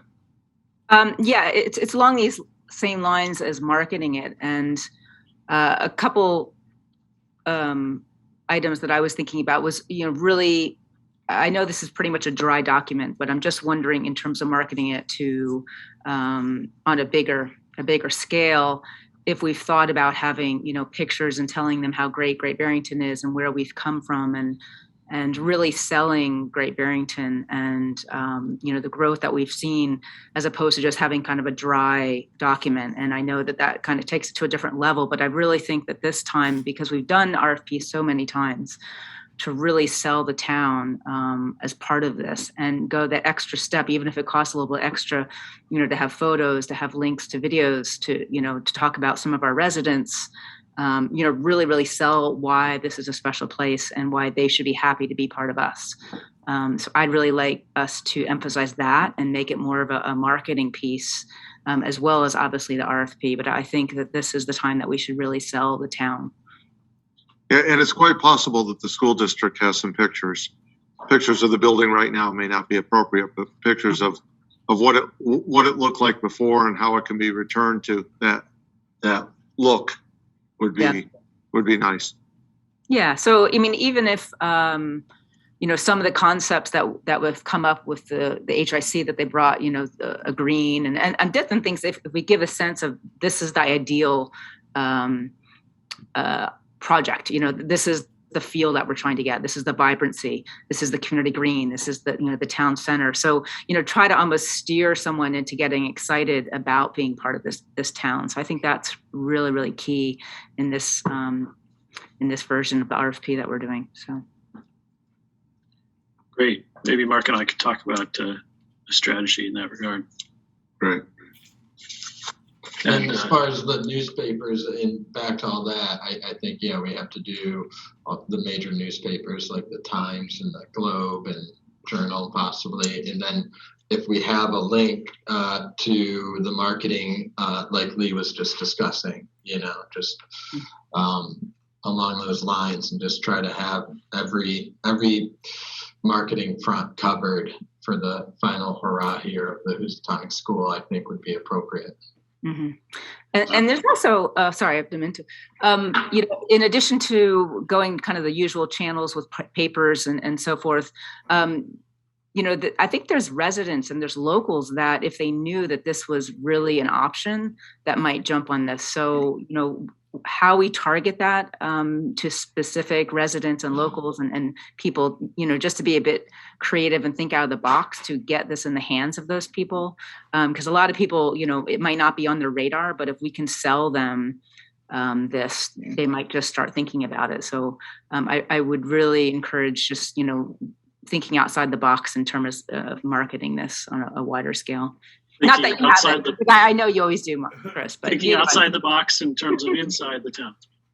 Also, yes. Yeah, not forgetting about inside the town. Yeah, okay, great suggestions. Thanks, Eric, too, for those. But I think Mark and I could talk about kind of a marketing strategy, how to do that. We'll see what resources we have and what that would take to put that together. But right. And Steve, if you could scare up any photos, that'd be great. I'll email Steve Soul and Peter and see. There's got to be some that we can, we'll put a date on. We're not trying to tell people that's what the building looks like, but the building did look really good when it was a school. We can probably dedicate some of Ellen's time to help us with the PR component. I don't think it would be so bad to have the talk of what the building was, show what it was, but also show what it looks like now, as you said, but wouldn't you love to, as Lee said, some marketing to bring it back to where it was? I think we should show what it looks like as well. I think so. Thanks. Thanks, Garfield.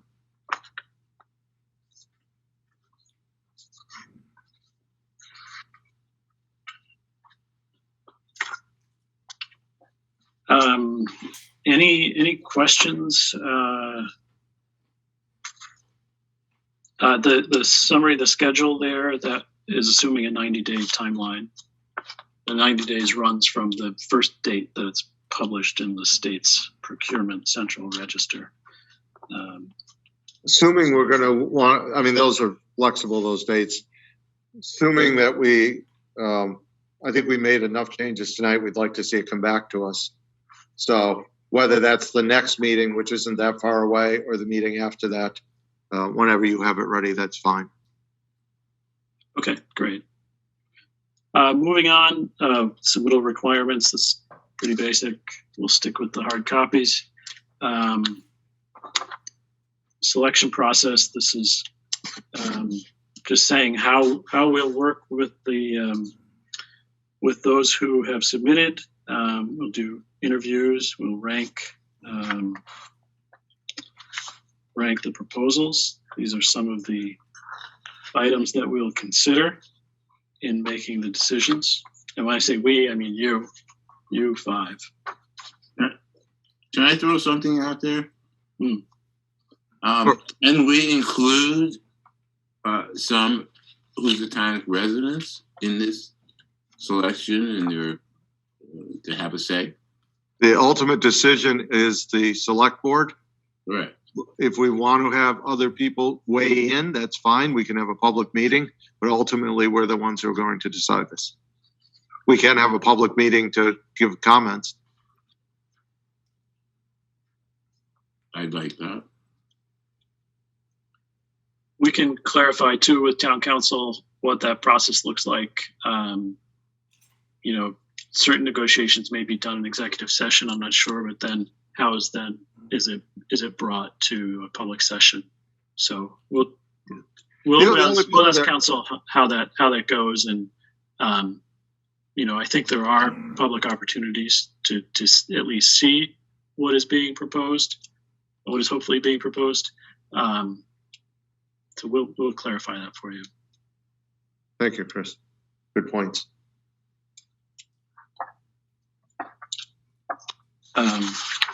Okay, thanks, Garfield. Anything else that we should include, list? Anything else that strikes you?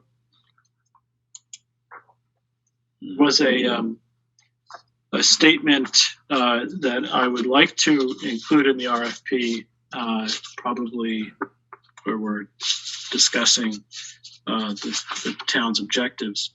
I neglected to include it in your packet. I'd like to read it for you, if that's okay. So the statement would be: the town of Great Barrington is committed to a holistic view of sustainability and justice. Proposals are encouraged that take into account environmental sustainability through adaptive reuse, energy efficiency, renewable energy, green infrastructure, etc.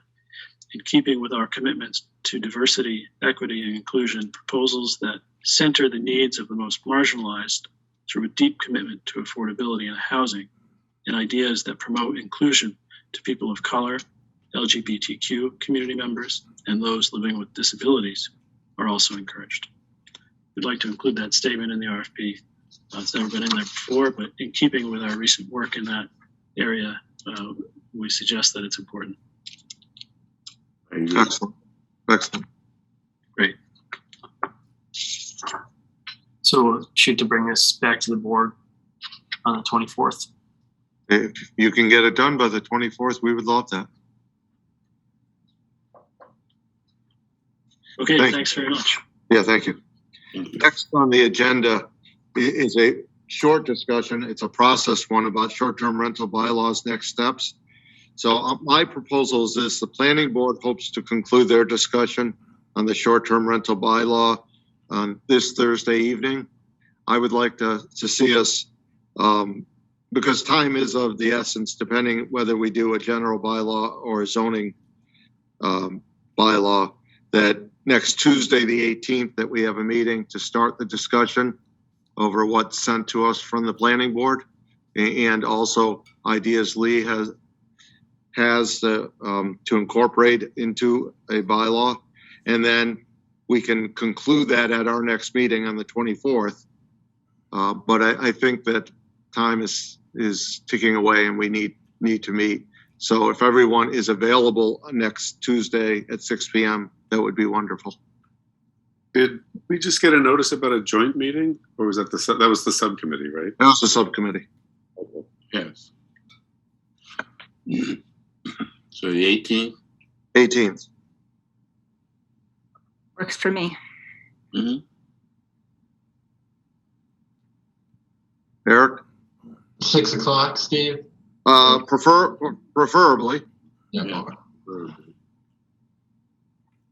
So we will do that. We will post that meeting. Mark will make that happen with the agenda with Amy, and we will move ahead with the STR bylaw. Okay. Citizen speak time. Start with Erica Milkey. Hi, everyone. Erica Milkey, 13 East Street.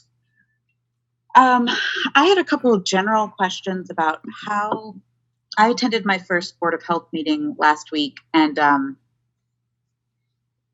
don't understand how the Board of Health operates in conjunction with the town manager and the select board. And I was really surprised by the lack of that only a couple people on the Board of Health had health and medical backgrounds. And I was really disheartened by some of the comments that the chair made around COVID and COVID vaccines. And I'm just curious, I just had no idea. I assumed it was all health professionals making these decisions in our town and influencing the school committee in that way. So I guess my question has a few parts. How does the Board of Health operate independently, and is voting the only way to change the management on there? And is the Board of Health required to operate under, like, should only citizens or people who live or work in Great Barrington be allowed to participate in those meetings? There were people calling in from all over the place that weren't being cut off or directed elsewhere. So it just felt really chaotic and disheartening. And I was curious what, as citizens or as our governing body, you or I have control over in that area. So Erica, because it's a process question, I will try to answer all of your questions. Board of Health is elected. It's autonomous. The select board nor the town manager has any control over the Board of Health. And like any elected body, the voters determine who they think is best suitable to serve on that board. There are no requirements that they have a medical background. As far as who can speak at a meeting, I obviously have my opinion and gave it to the chair that evening, and try to use that and you attend every meeting I chair, I think so. Yeah. But it's really. Yes, I do. I've never appreciated you so much as during that meeting, Steve. I was like, Thank you, Erica. wow, I'm giving Steve a hard time. But it's at the purview of the chair. Okay. And I do set rules, especially for meetings like that. Not every chair thinks I do it correctly, and that's okay. But it is totally at the purview of the chair. How is the chair determined? by a vote of the members of the board. Wow. Okay. Thank you. It was a disheartening meeting. Thank you for your efforts that night. Thanks for letting me say my piece. No problem. Peter Frank. Hello. I find that Name and address, please. Peter Frank, 16 Lakeview Road in Great Barrington. Thank you. I find that the three issues being discussed, although STR wasn't specifically discussed tonight, are all interestingly related. There seems to be a general hostility that I'm sensing towards people who are so-called not local people. Like, you're going to shift the tax burden through this tax proposal to increase the tax burden on people who don't live here full time. Just to correct you, we did not adopt that. But I'm saying that I granted, but it's being considered. Yeah. And I think it relates to the issue of the STR about how this town treats people who are second homeowners, that they are not equal citizens because they're being taxed to a greater extent, and their rights are being limited because of the limits on the STR. And then thirdly, I've heard that you're trying to market Great Barrington as a great place for a developer to come into and spend a huge amount of money, presumably renovating the Housatonic School.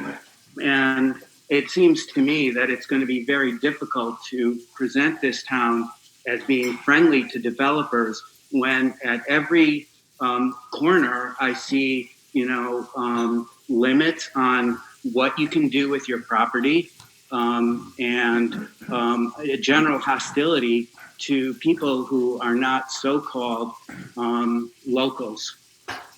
And I think that I'm just seeing this as a pervasive attitude in town, and to think that you're going to get a developer to come in and renovate this huge building, huge project, and then have him be unable to rent have tenants there, presumably if it goes to be residential. How are they going to market it when the owners, if it's a condo or whatever, are extremely limited by what policies are adopted by the select board. So I just feel like, as someone who has invested a lot of money in the community, as an architect and as someone who's renovated quite a few projects, I find it really disheartening and off-putting.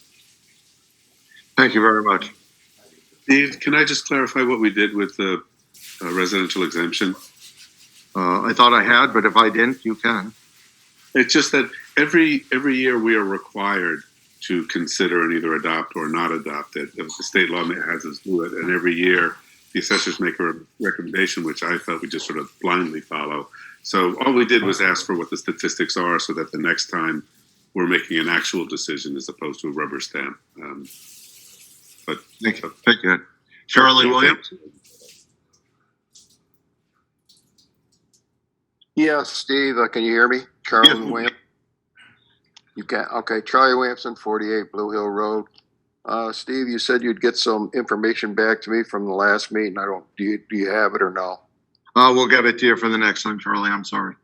That's no problem. If you want, Steve, you could just call me. It's really not a big issue. Okay. All right. Thank you. Thank you.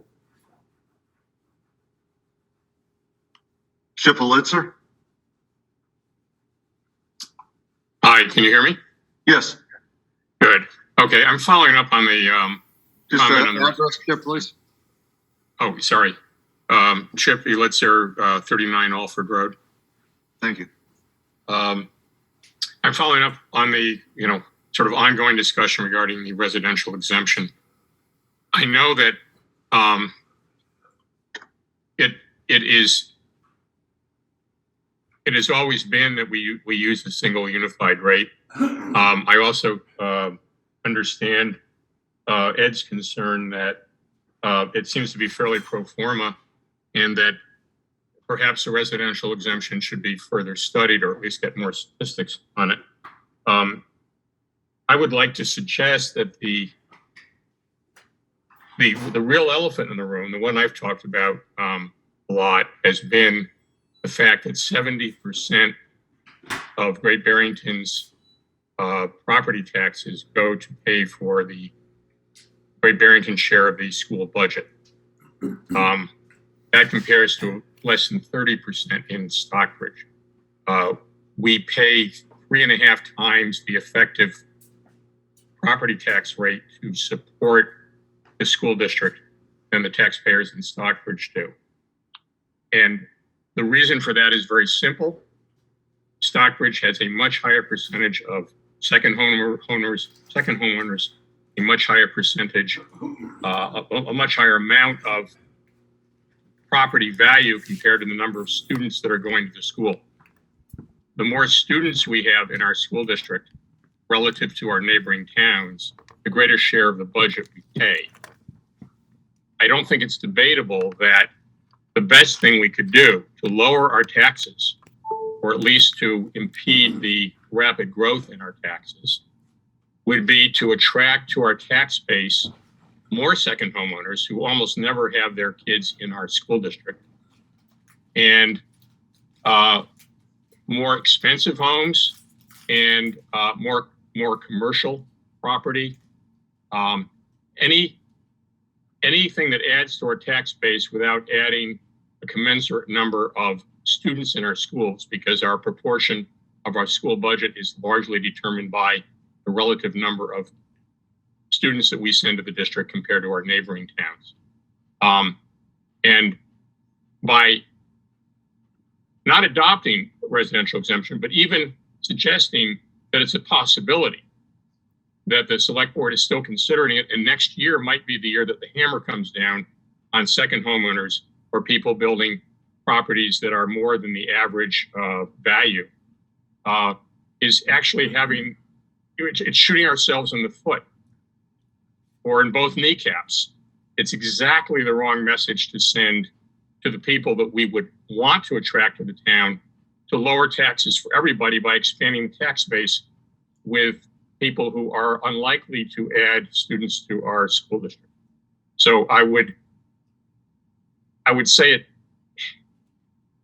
it makes complete sense to continue with a single rate, to not discriminate against non-residents, and to cease and desist from suggesting that, given further information or further study, we might in fact decide to go with a residential exemption.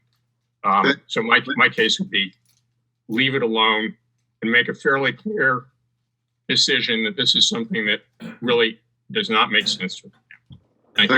Thank you, Chip. Eileen.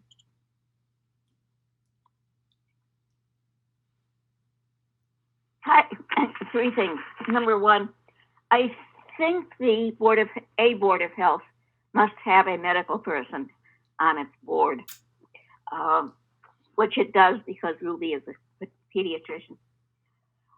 Number 2, is there a policy on circulating amended agendas when the regular agenda, packets, the packet for the selectmen is now being sent out, but when it's amended, it is not always sent, only sometimes. And I wondered if it could always be sent, because I had 2 people tonight inquire about the changes that were referred to from the packet that they had looked at earlier. It's reasonable that if the packet is amended, that it should be sent out to the same people the original packet was sent to, and it should be posted online. Okay. It is posted online, but it's not always sent to the same people. But it's reasonable to anticipate that if you got the original and there was a change, you should get the change. I agree. Thank you. Number 3, is the Board of Selectmen going to do anything about amending its regulations so that people may speak before the board votes on a topic? We haven't entertained that, but I've not discouraged people from speaking. Anyone who raises their hand, I recognize. I've recognized you. I recognize your cat. I know. The cat says thank you, by the way. I never discourage people from speaking if they raise their hand. Okay. All right, so you're not going to change the regulation? We hadn't talked about it. If any of the select board members want to, we'll discuss it. Thank you. You're welcome. Vivian Orlowski. Thank you, Steve. This is Vivian Orlowski. Oh, I have an echo. Are you hearing the echo? Yes, we are, but just go ahead. We can still understand you. Well, if you just wait a second, I'll turn off the other. That would be great.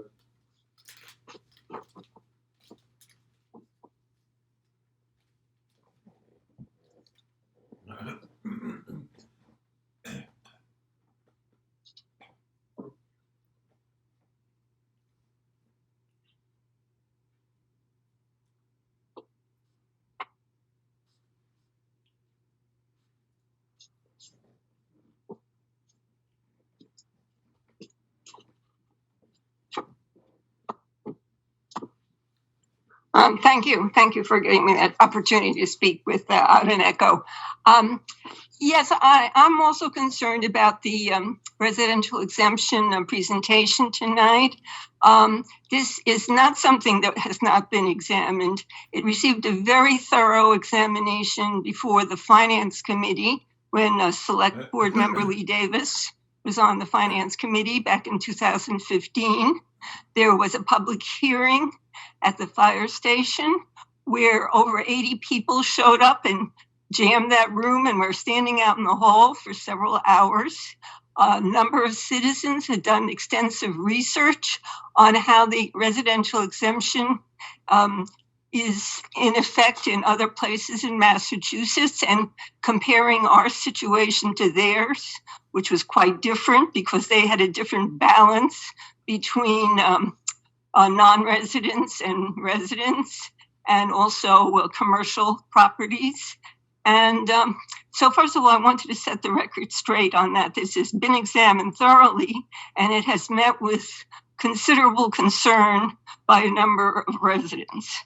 And secondly, it's interesting that you talked about continuing discussion of this, but I did not hear any mention about the Finance Committee being invited to consider it, or a public hearing as was held previously when it first came up in 2015. So as a procedural question, if I may ask that, you said that you would answer procedural questions. Sure. Do you see referral to the Finance Committee or a public hearing before taking any further action on this matter?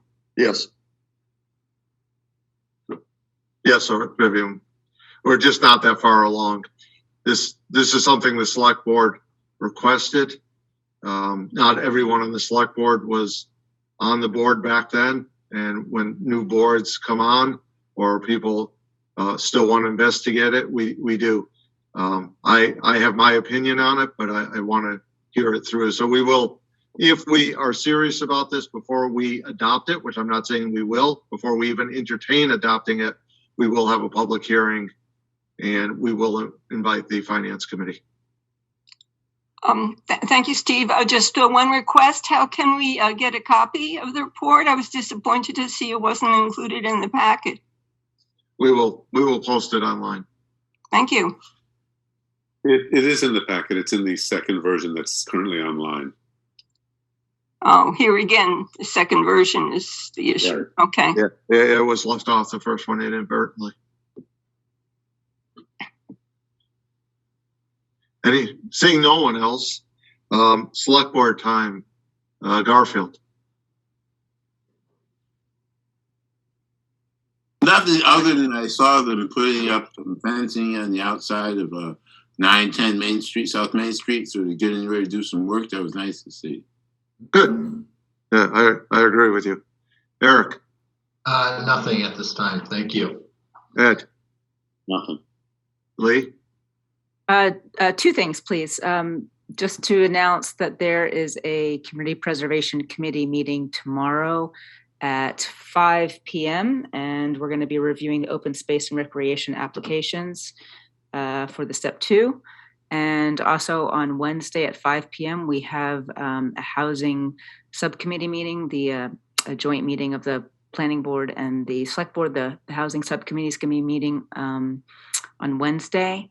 And just to note, there has been some citizens talking back and forth about the property tax bills that have come out. So just request to, I guess this is for Mark, just to take a look at the assessor's data that's available online. Some of it's outdated, I believe, and there has been concern about the abatement process, if that could be better explained possibly on a forthcoming tax bill for next year, just to make it easier so people know what to do if they want to talk about a possible abatement application.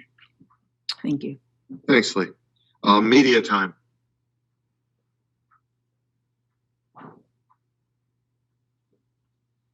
Seeing no one, by unanimous consent, we are adjourned.